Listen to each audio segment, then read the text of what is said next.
Thanks for staying with us. Now, speaking after the Monetary Policy Committee meeting on Tuesday, the CBN Governor Godwin Emefiele said that the bank will also not issue new licenses to BDCs. He said that the so-called black market had become a conduit for illicit forex flow and graft. Being a major marketer for Nigerian transaction businesses and traveling abroad, the CBN supplies the BDCs billions of dollars annually. The ban does not stop the operations of the BDCs. It means operators will have to source forex from other suppliers, not the central bank, and that the central bank will be selling directly henceforth to commercial banks, from where customers who have legitimate and applicable transactions will be able to buy.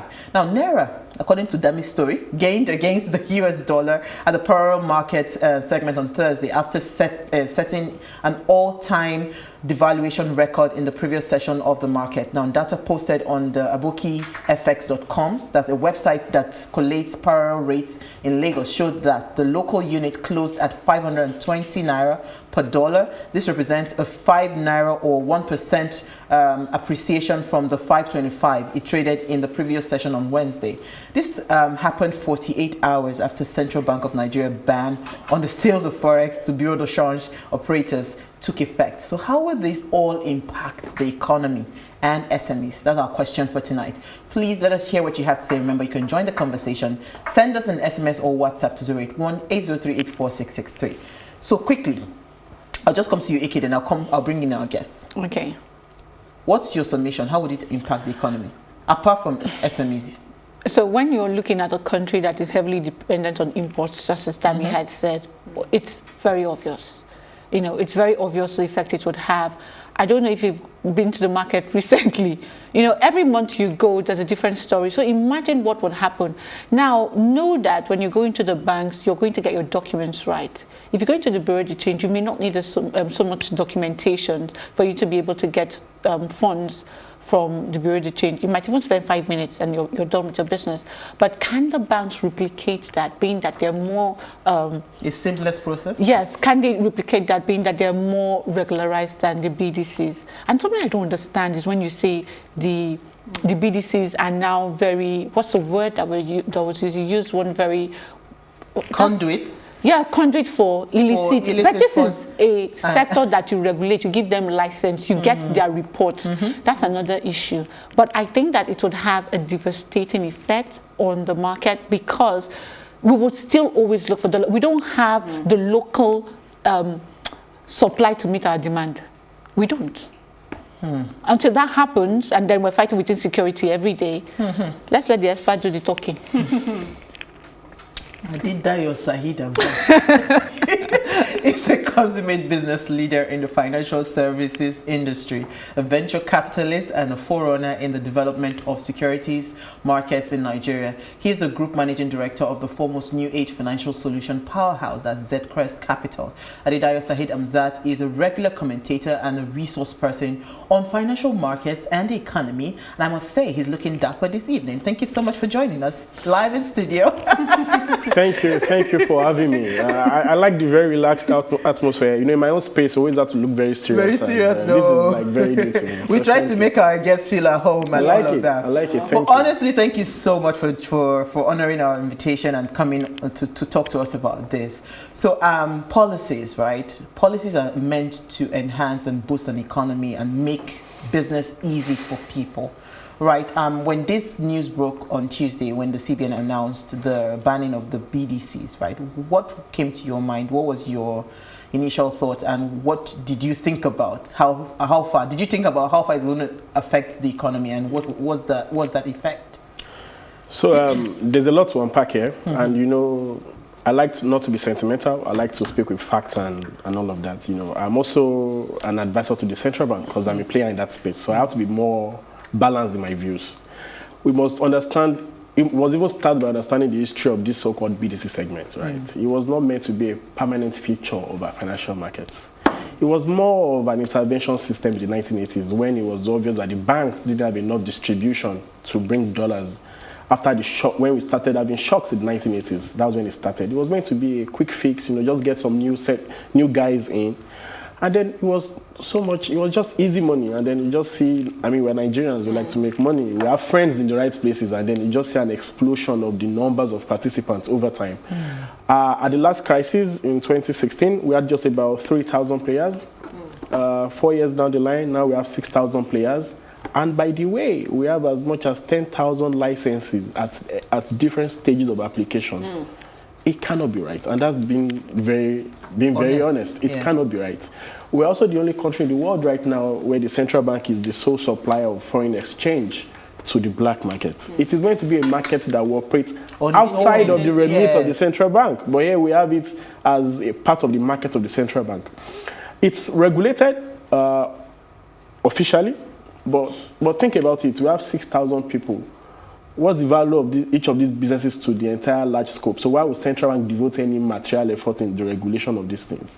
It's largely going on unregulated. And I'll throw you a challenge.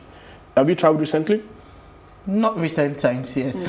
But during this FX problem, you've traveled. So you've gone to the airport and then you see one guy with a BDC sign and then you see him quote rates. You see 390s on the board, but when you ask him, he tells you something different. Absolutely. And that shows you how much of an abuse is being experienced in that space. Blatantly, you know, because there's no regulation that can be done. It's too much. The scope is too large. It's not manageable, and that's the total and honest truth. That does not take away the fact that there's a problem in the currency market that needs to be fixed. That doesn't take away the legitimate need of SME leaders who need to, who are advising people, go into businesses, but you need to import stuff, you know. Despite what the central bank is saying that we need to be locally dependent, you still need to import some stuff. So the need is there. Let's not, but the real problem is coming because the official market, which is meant to be the larger market, is going through some period of stress. And so players who would ordinarily have no business with the so-called black market have no choice now than to go there, than to come and crowd other space. So you and I, hey, we need to travel. Okay, I've gotten PT of 4K, but I need to buy this new bag and this new shoe, and I need extra 10K. I can go and buy a black market. Go to Mohammed and get 10K, you know, or I need to pay a small bribe of 10K. Let's just get it going, you know. So you're having to compete with the larger serious businesses who need $2 million to actually import critical stuff. I can tell you that because somebody actually reached out to me last month, or was it 2 months ago? He needed $1.5 million. They couldn't find the dollar. You know, so there are genuine people that really want to import this business, and is it that you are now supporting the move by CBN? Like, you know, I wear the art of both, so I must speak factually. The fact on the table is that the truth is the real value it is needed. You need to clean up something like this. Do you know the numbers? Let's work it out. 20,000, even though this is like one of the lowest ever figures, it used to be as high as $200,000 per BDC in 2015. Now we're doing 20,000 per BDCs. We have 6,000 operational BDCs. Do the numbers. 20K times 6,000. But can I interrupt you? 120 million. Whose fault? Who created this monster? My sister, this is Nigeria. So that's the thing. So we go back to it, is whose fault? Who created the monster? When you were issuing these licenses, what were you doing? What were you thinking? Like you said, it was supposed to be a short-term No, but even the main problem, has it been solved? That problem that made them come up, has it been solved? Okay.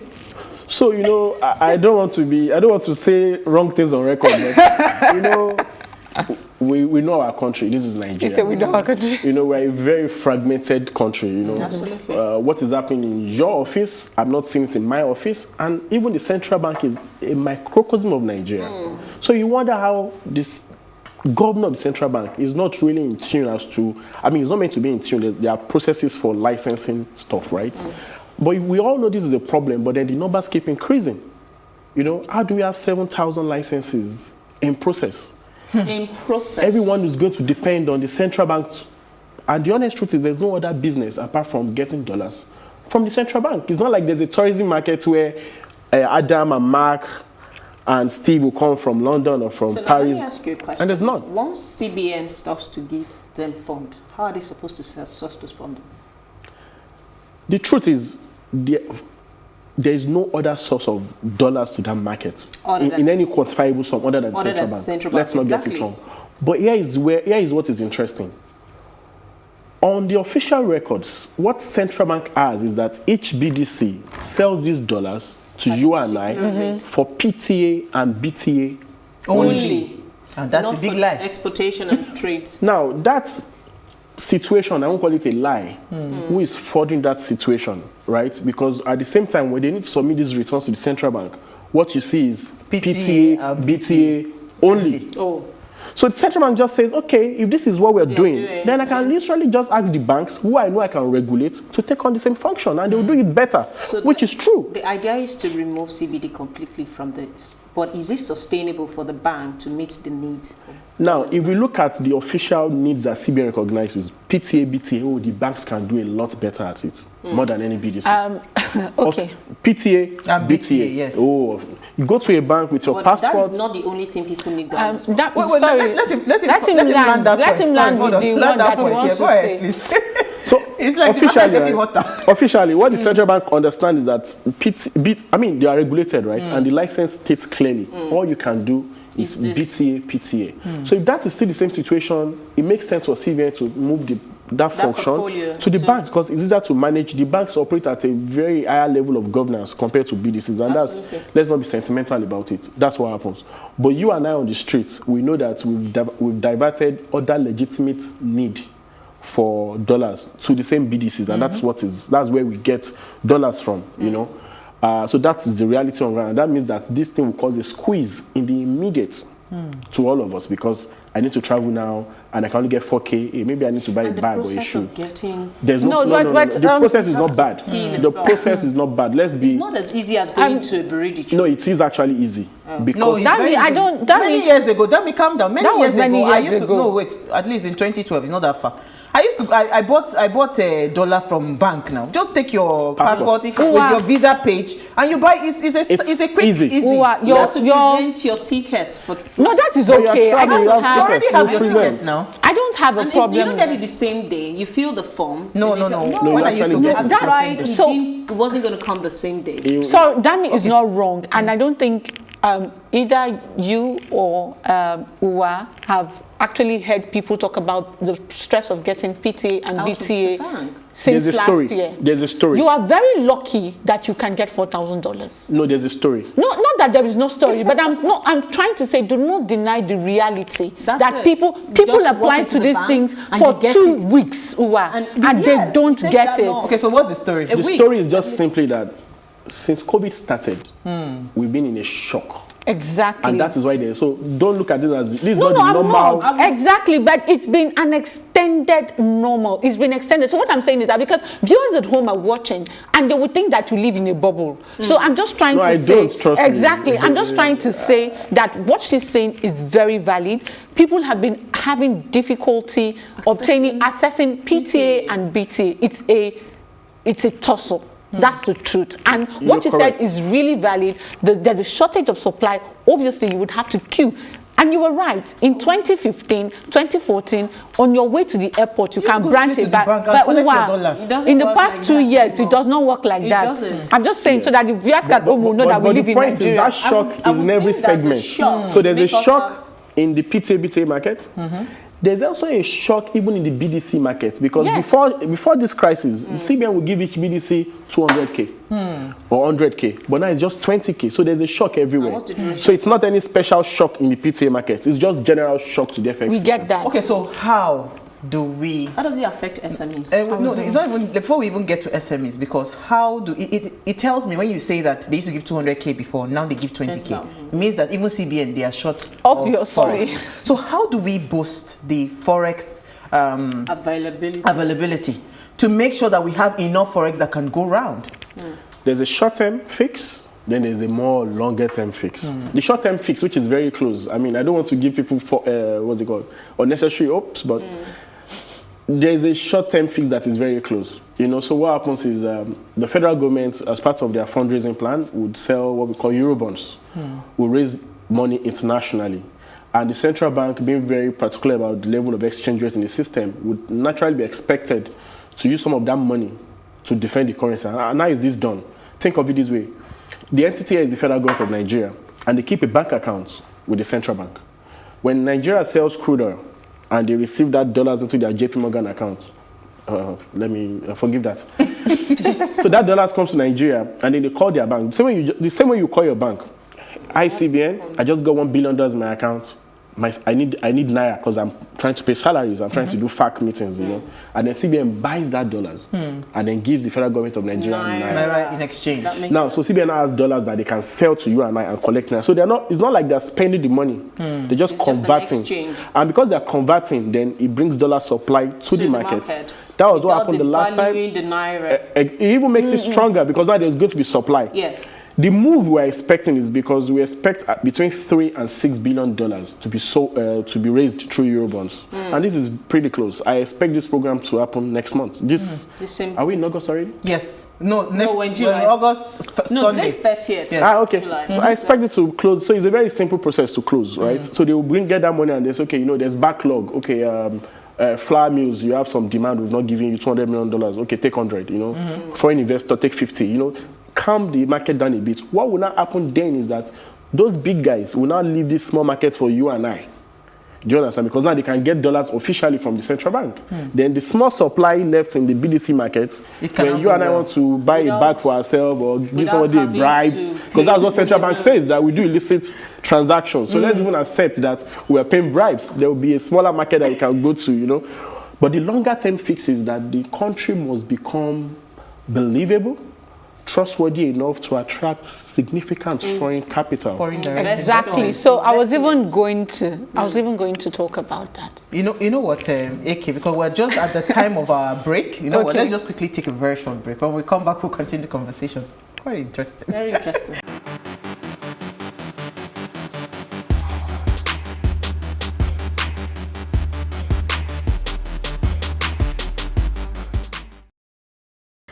Thanks for staying with us now. If you just tuned in, we are having an amazing chat with Adebayo Saheed Amzat on the impact of CBN's ban of BDCs on the economy and SMEs, of course. We're going to switch now to SMEs. So please let us hear what you have to say. Remember, you can join the conversation. Send us an SMS or WhatsApp 081-803-84663. So you had a question quickly before we now move to SMEs. So you talked about the short term and the long term. I want to focus on the long term. Which is what the federal government, for as far back as I can remember, we have been working on a diversification plan. I cannot remember the year, but I think since I was born, I'm not that old, I've been hearing this government talk about diversification. What is the hope of earning aside crude? Okay. You know what happens when you have easy money? It doesn't allow real work to get done, you know. It's the same story everywhere, and that's really the story of Nigeria, you know. We should have had what we call a normal pace development, where every sector takes time and then builds upon what they've done before. And you can see we have an amazing country, because if you look at sectors that are not under government influence, you see how fast things happen. Look at Nollywood. You know, look at our fashion, look at our musicians, look at our technology people. We're like one of the biggest raves in the world right now. So it just shows you that the real problem is because we've been spoiled too early with easy money, and then the commitment and the drive to really chase the things that matter is not there, and that's the problem. So the solution to this is a total scope transformation for the country, and I look at these things in 4 different dimensions. But more importantly, I'll ask you a question, right? Someone runs this studio. Someone is losing sleep over this studio, like, are we making enough money? Are the guests coming on time? Then you ask yourself, who is really losing sleep over the cost of Nigeria? Is it not the people that we elected that should be losing sleep over us? Yeah, so think about it. What is the quality of people losing sleep over your country? They're not losing sleep. What are you saying? Don't say that. I don't agree with you. They're not losing sleep. I don't agree with you. I think it is not okay for us to assume that our leaders do nothing. And I think because we tend to feel like we're on the receiving side of things, we are very critical. Correct. If you ever had a chat, if you ever sit down with people, you will see their genuine altruism to actually move things forward. The problem is there's a gap between the needs of the people and the people driving the agenda. You'll be shocked at what they are planning, but does it meet the need of the people? That's where the rubber Think of leadership. Please, can I say something? Go ahead, please, I agree partially with what you have said. You see, these nice people would have been saying things and be writing different fine policy. Enough is enough. Because this excuse is untenable. We have one of the best policies when it comes to funds. You don't want to. Where are the funds? All the CAS, MSME, MSME DF, all of them. You can list a whole lot of funds. Who are the people managing those funds? If somebody will come tomorrow and tell us how this, when he comes, he will drive it, he cannot sleep. Sorry, we need people that will sleep and think, I beg. These people that cannot sleep are the ones putting us in deeper mess. Every day you come up with a policy that is alleviating poverty, that is going to help SMEs. Where are we? Where are we? Correct. Okay, so you were going to say leadership. Yeah, and when I say leadership, I'm not pointing fingers to a governor or a president. Yeah. I'm looking at the entire system. Do you understand? And we're not over speaking if we say that the quality is not the same. The quality in the private sector is not the same as the quality in the public sector. We need to repair that system, because what you want is people losing sleep over the course of your country, saying this thing is broken. How do we fix it? I'm giving you guys 7 days ultimatum, at every level, president, governor, minister, director, all the way to council. But these things are broken once you come down from the governor's level. The rest is broken, and that's what we need to fix. But that's one. But the transformation I'm talking about is largely around 4 things, and if we can solve those 4 things, right? You believe we can make? It's just. Let's hear your view. Is automatic, One, it's cliche already, but fix your infrastructure. And I'll ask you a question: tourism? Where have you gone to the last 5 years? Have you gone to anywhere in Nigeria? Nigeria? No, I haven't. Exactly. Don't ask We're me. a very large country, 200 million people, diverse cultures, things to see. On tourism, Lagos State government did an event, I think last month. I attended that event, so that's why I can speak. Where was and the event? they have, in Alausa. Exactly. So they launched they launched the, what's it called, the roadmap. In fact, we are going to bring the Commissioner for Tourism. They launched the roadmap to the new, I think they broke down Lagos in 6 geopolitical zones. It's always been like that. And that's what it's always been, I know. They have the roadmap. Let me please say what they said. You say roadmaps, we have them plenty, but you can say your own roadmap. So they will fix the tourist attractions in Lagos State. That's so the we plan. are keeping our fingers crossed and believing that it would work. Yeah. Hopefully. But honestly speaking, I think it is a big disservice to Nigeria that we do not have a tourist destination in every single state, because we have what it takes. We have what it takes. Because that's the only way foreigners can come. I know how young people in the US, they plan their money to go to Kenya. Correct. They plan their money. Correct. Go ahead. Do you know why it's even closer than we think, right? All we need to have is a very functional rail system. Yes. We're a large country. We need to have easy movement. Once you have easy movement, you and I, we're driven by profit. We're going to go and meet a government and say, give me this park, I'll manage it. But I can't even go and collect in Jesha Waterfall today. And that place is beautiful. How will you come? How will people get How will they get to the point? They can't, So infrastructure. I was in Tanzania recently, and we were in a resort, and then they said we need to go and do quad biking, we need to go and do ocean safari. Also. And then it was 1 hour from where we were living, and it was okay for everyone, which means that tourists can come to Lagos today, and then tomorrow they are going to Ibadan to go and check the palace. Most definitely. We can connect the entire country. So infrastructure solves a lot of problems, and even solves the problem of trade and productivity and even Most GDP definitely. growth. Because there's so many opportunities. Why, at the same time in a country, why is the price of a bag of beans 10K in the north and 25K in Lagos? Look at that. How do you even explain Infrastructure. It's the friction. You can't move it down. So you can't move it down. If you fix that issue, then automatic overnight transformation. I'll give you an example. In Colombia, we all watched the drug movie in Colombia. I did not, but it's okay. Yeah, we all watched it. I'm sure you tell me the truth later. That city, I've forgotten the name of the city now. The city is no longer known for drugs. The city was transformed the moment they introduced a rail system. Because what does rail do? It allows people to move. Human beings are dynamic people. We want to Most go definitely. and trade. I want to go to a farm and go and buy tomatoes and bring it to. We're very entrepreneurial generally, right? But in Nigeria, we are constrained by the lack of transportation skills. Which is why, if you notice, anything that has to do with digital channels, because we are transporting ourselves electronically, we're doing amazingly well because there's no friction to that. If you can replicate the same success in real infrastructure, then you and I can go to Kano now and start to trade in cows, because we know that it only takes 24 hours. Because many years ago, we used to do that. People used to come up from north, come to Lagos, Most buy definitely. clothes, go and sell. And the economy was booming. But that's one. Infrastructure is number one. What's the second? You said leadership. No, that's not even part of it. So the rail. So when I say about infrastructure, I always like to come down to even rail, so that people know that it's something even as just simple even as simple one. as Just that. give us one. Give us one rail, right? The rest will come. Once you do rail, then the pressure on your roads reduces, then you can manage it. Rail. People don't like to hear this a lot. Economists don't like to hear this a lot, but food security is one.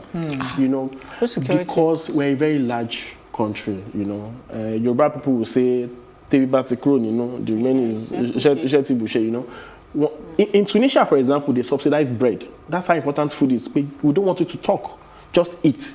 Once people can feed, then they can produce. You know, so we need food security because then we will not need to be subject to the volatility of seasonality. So today you hear that groundnut is not in season, and because of that, prices are quadrupled. I think it also supports your case for infrastructure. I'm just talking about food security. Because if we even move to mechanized farming, people will be able to produce for the next season. If you produce your tomatoes, where do you keep it? Where do you store it? Where do you be talking about seasons in 21st century? When they are no, we do round the clock in my farm. So there are, because of course technology has aided that. Correct. You know, we do round the clock. But in Nigeria, we know we are still in seasons. Tomato is not in season. Mango season, it's a big problem. So food security, they are doing a lot about it, but you know, it's like you have many things broken. If you're fixing just one at one time, then it won't solve the problem because they are giving money to farmers to go and farm, but at the same time, there's no rail to move. There is even the farmers can't even go to the farm. That's even there's a big lion of insecurity sitting in the sitting room. Headsman, number 3. I don't want him to lose his thoughts. Then we need to also look at what we import, right? And then say, how do we remove a critical part of our importation? It's also cliche, but Dangote refinery is a big part of this mathematics. The data says that 33% of our import bill is to import refined fuel. So there are two things we are losing there. We're taking our critical FX resource to import petrol. But we're also losing the value add that would otherwise have gotten from being a crude producer. Think about the industries. Look at the value chain. Plastics, bitumen, gas, so many things. Petrochemicals.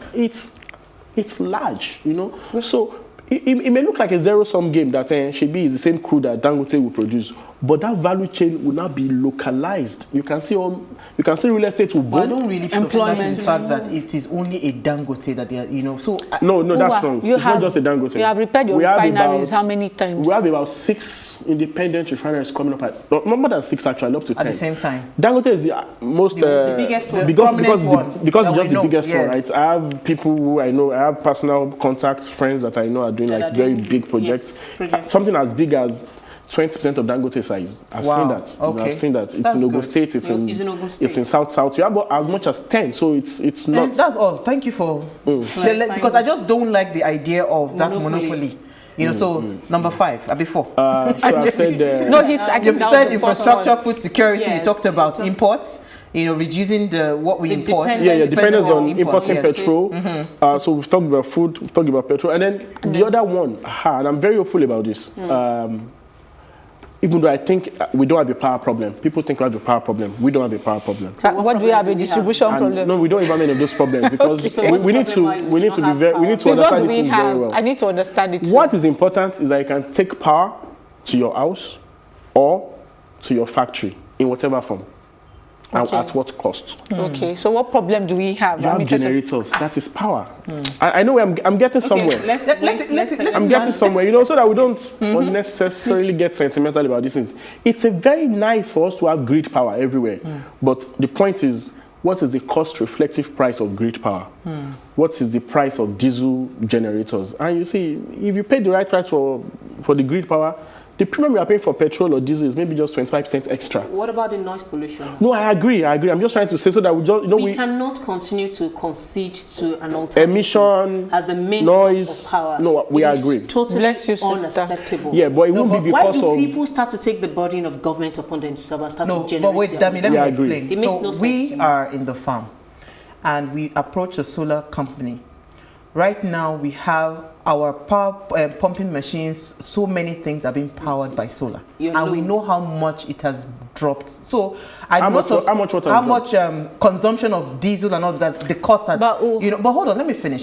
So, when you talk about grid and all of that, yes, I agree. But the truth is, what we can do right, as a people, is how can we harness like communal solutions where you come together, everybody comes together and say, you know what, we can power Victoria Island, we can do so we have all of but that. do you have, does the regulation allow you to do that? So that's what because we should fight for, the policy. This is what we should be talking about. But even at the same time, I was just introducing let him finish. I was just introducing the fact that women, power. let him land. Go ahead. Power is about what is the cost per kilowatt hour, right? My point is, at least there's power. There's power already, right? There's no we may not like it. It may be dirty, but there's power. But more importantly, there's a framework in Nigeria right now that if everything goes well, you know, we're a very strange country, but things should go well. In about 5 years, this can be a thing of the past. There's a CMEs power project going on. It's a country-to-country contract. There's no contractor in Nigeria that can overlay our costs. There's none of that. It was a very well-structured deal.